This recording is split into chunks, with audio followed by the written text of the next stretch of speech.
Be the change. This difficult road of knowing thyself, knowing that you're good enough, knowing that we all have flaws and we all have, let's say, less desirable aspects of our character, and those less acceptable, socially acceptable aspects of our character. Those are the ones that you want to be brave enough to look at and embrace them and own them. Because when you do that, then those dark sides or those less attractive aspects of our character, they don't overwhelm you. They won't come up and take over your life all of a sudden. And you won't lose control in situations where you might have lost control before because these aspects of yourself came up in different situations. So learning to know ourselves is the best thing that you can give yourself as a gift, is to learn and get to know yourself, the good, the bad, and the ugly, all of it. And it's all good. We all have it. So it's nothing to be afraid of. It's nothing to be like, we all have all the sides to our nature. So let's see what the little message today is going to say. The simple life. Simple life is something that I'm learning is very much simpler than trying to complicate things. It is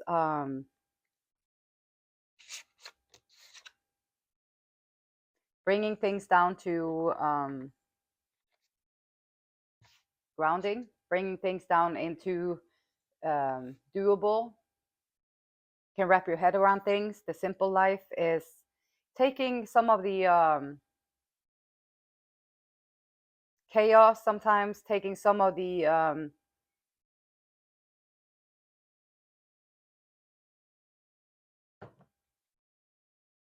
simple life. Then you just take care of your needs. You know your needs, so you've been doing some work on yourself. A lot of times I think the simple life is difficult because we want to make it complicated, because then we can distract ourselves. And what we distract ourselves from is who we truly are, or not who we truly are, because we are many things more than just the things that we don't want to see. We are all of it. And so, but it's distracting us from the things that we don't want to see, and keeping us kind of stuck in it. Wild card. Expect something magical to happen soon. I love magical. That's great. Immediate action. Something is coming up that requires your immediate attention to take control of the situation. Simple life is also something that is simple life is great because you don't have to overthink, you don't have to overwork. You have maybe just your routines. So life becomes easier as you put effort into being organized and minimizing. If you have less stuff, it becomes less crowded around you. So you create more space. It's easier to breathe. It's more open for the eye. It's not as confined. And so opening up the space around you, opening up can also help you open up in your mind. And it's being organized. You know where to find things. You know where they are. You don't have too many things, so it doesn't get cluttered up and everything. And it's easier to maneuver. And then you can focus on being present with yourself and immediate action. When you are present, if something comes up that requires your immediate attention, if you're not over cluttered and you're not over stimulated by the things that you have around you, it's easier to take immediate action. It's easier to do things on when you have to.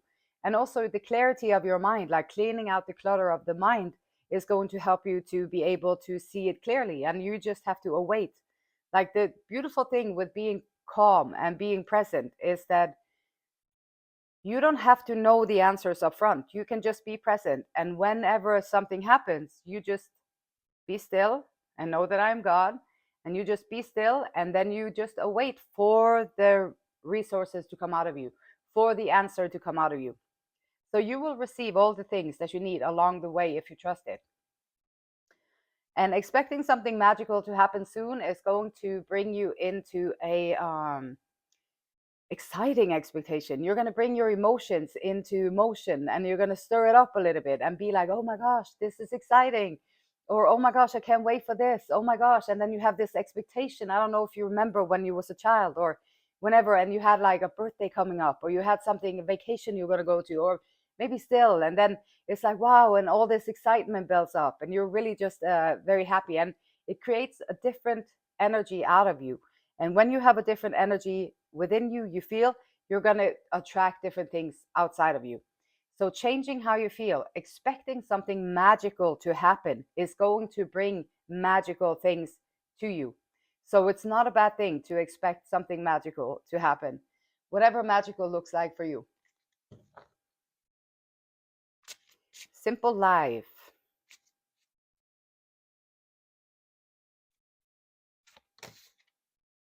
Rejection.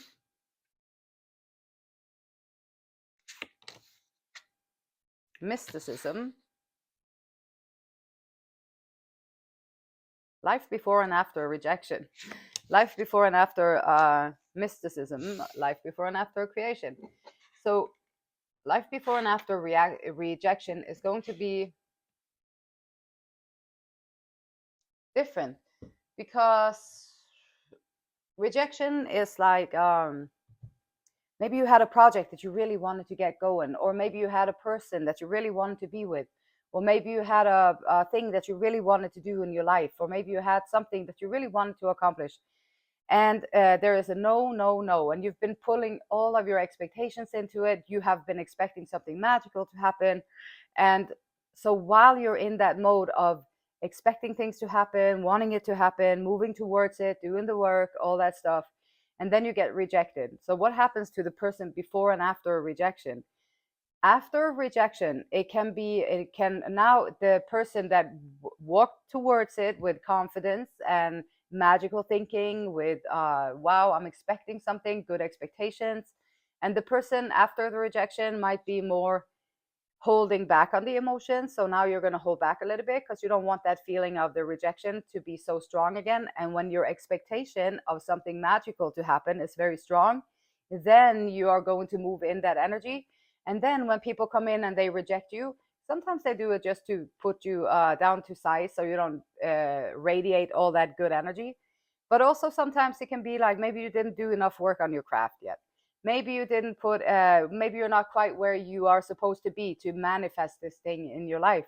And so instead of stopping what you are doing, or instead of being discouraged, because the person before and after rejection is going to be somewhat different. Now you're going to have a different experience and a different feeling within your toolbox, and so that you moving towards something is going to always hold that little possibility of being rejected. And I know a lot of people say that rejection is a redirection. So that can also happen sometimes. Sometimes it's just that it's not ready yet. So like you would reject the food if they served it to you before it was done in the restaurant, like you get half done food, you're going to reject it because it's not done yet. And so the same thing can happen with us people, that you are being rejected, not because your idea is not good enough, not because your personality is not good enough, not because you're not lovable, not because of any of these things, but sometimes you just get rejected because it's not ready yet. And then so instead, and then also it can be a lesson in like, okay, how can you now find back into the expectation, the magical thinking? How can you allow this to still be strong within you? Because those are really good driving forces, and they are really helpful in life in general, with anything that you want to accomplish, anything that you want to create, anything. So immediate action. Something is coming up that requires your immediate attention to take control of the situation. Mysticism. The world out there. So be in the world, but not of the world. And the world out there, they're going to require you to answer. They're going to require you to communicate in a certain way. They're going to require you to speak the language or walk the way that they do. And so being in the world, but not of the world. So you being more introverted, you have maybe been rejected a lot of times. Maybe you already live a simple life, and you have you know rejection, and you know expectations, and you know magical thinking, and you know about taking action, and you know who you are and what you want. So mysticism is allowing you not always listen to the words that come out of the people's mouth, or not always look at the body language that they present to you, because these are things that are very easily manipulated. Sometimes you got to read between the lines. And I find often when people come at me and all of a sudden I have a choice to make, or like all of a sudden when they come into the picture, now I feel like I'm up against the wall and I have to say something, or I have to do I have to do something, then it's a manipulation. And sometimes the mysticism also, it can allow you to just take a step back. Something is coming up out there. Okay, so I see it, I hear it, this is what's coming up. So in your life you have a situation, a person, whatever, something coming up in your life that requires you to say yes, no, maybe, or however to it. And so mysticism, it allows you to take a step back. Don't feel forced into replying immediately. Don't feel forced into replying in the language that they are expecting you to reply in. Take a step back and feel it. Like, go with the feeling and look at the things. Don't really necessarily listen to the exact word that is coming out of them, but rather the energy that is coming out of them and what is going on, so that you can take control of the situation from an inside standpoint, from how you feel about it. What is your intention? Where are you going with your life? What is it that you need to where is your gifts going to be put to best use, basically, in this life? Mysticism is seeing things in between the lines. It is about picking up on other people's energies. It's about being present. If you are present, you're going to notice these things in people. And the wild card, so expect something magical to happen soon. Creation, like, what are you creating? Are you creating a new being, the change? So you're creating a new version of yourself. That can be a creation. Creation, are you putting together, like, are you knitting something? Are you painting something? Are you creating something? Are you a woodworker? Are you working with however, whatever you can create something with? Are you creating humans, babies? Are you creating a family? Are you creating a group situation in your life that you can be part of? Creation can be so many different things. Maybe you're planting something out in your yard. Maybe you are creating more abundance for the animals around you, that you feed them, or you build up little places for them. Creation can be so many things. But expecting something magical to happen soon is going to put you into high speed road to manifestations. You will speed up your manifestations for sure.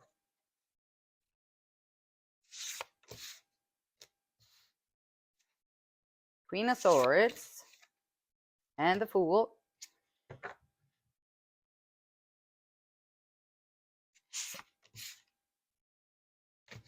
Ace of Cups.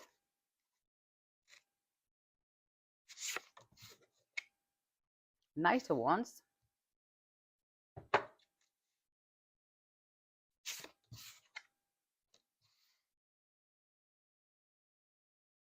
Six of Cups. Ten of Pentacles. Okay, creation. So this is great. Like, basically, this is very great.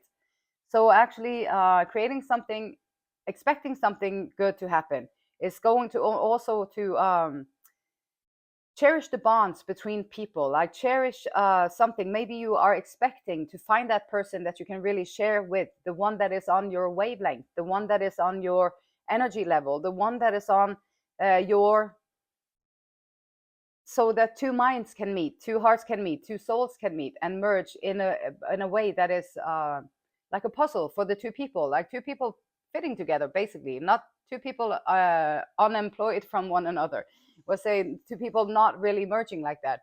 You want to create something where you can thrive, where you can build your resources up, where you can become a better version of yourself, where you can do all these things, because the Ten of Pentacles is here, and this is like saving money. This is about accumulating wealth. This is about being able to take care of yourself also towards the end of your life. Six of Cups, building soulmates. This is about being silly together, having fun together, creating history together, creating something beautiful together. So this is really, really good. And the expectation of something magical to happen is going to be supercharging all these manifestations in your life if you want them.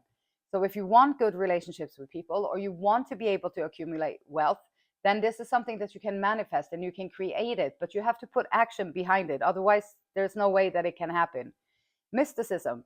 Sometimes immediate action can be like you just walk away from the things that no longer serve you. Just walk away from it. And sometimes when you're trying to walk away from something, if you're in a relationship and then the guy or the girl, they're like, okay, they can notice that you're taking a step back. You're kind of going in a different direction from them. And what do they do sometimes? Then they start becoming clingy. They start to be holding extra hard onto you, maybe being extra nice for a little bit, being all these things that they could have been this whole time.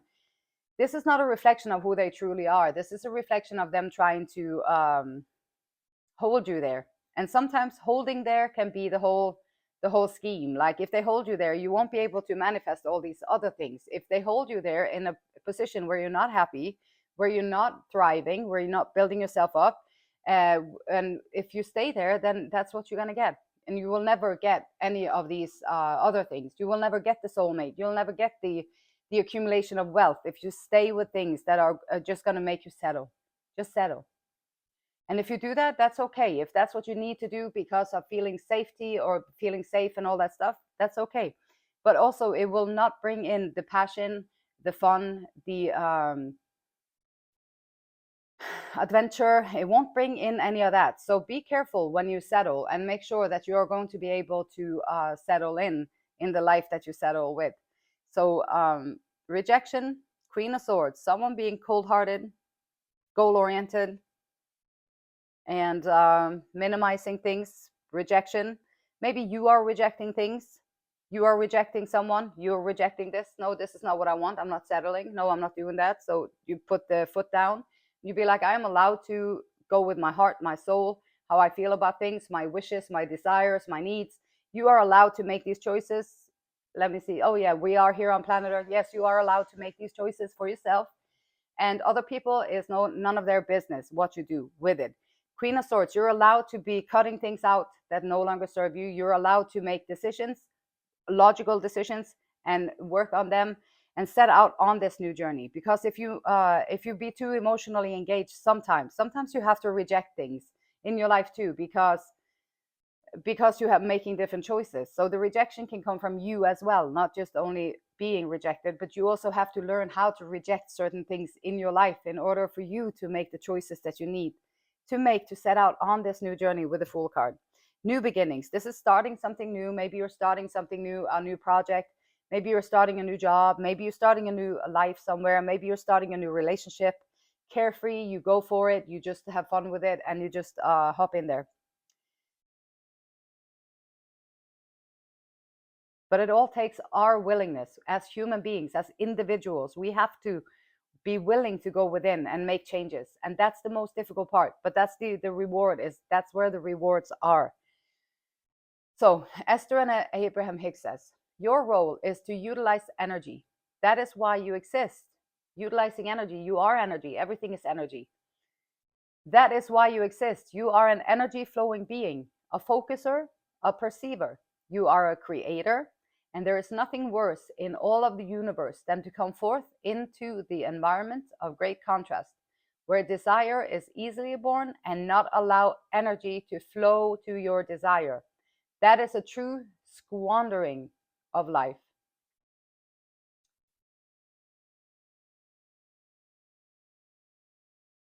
Allowing the energy to flow to your desires, expecting something magical to happen soon. Expecting something magical to happen soon. You're allowing your emotions to flow to your desire. And the beautiful light in me, it honors, it loves, and respects the same beautiful light in you. And until next time, namaste.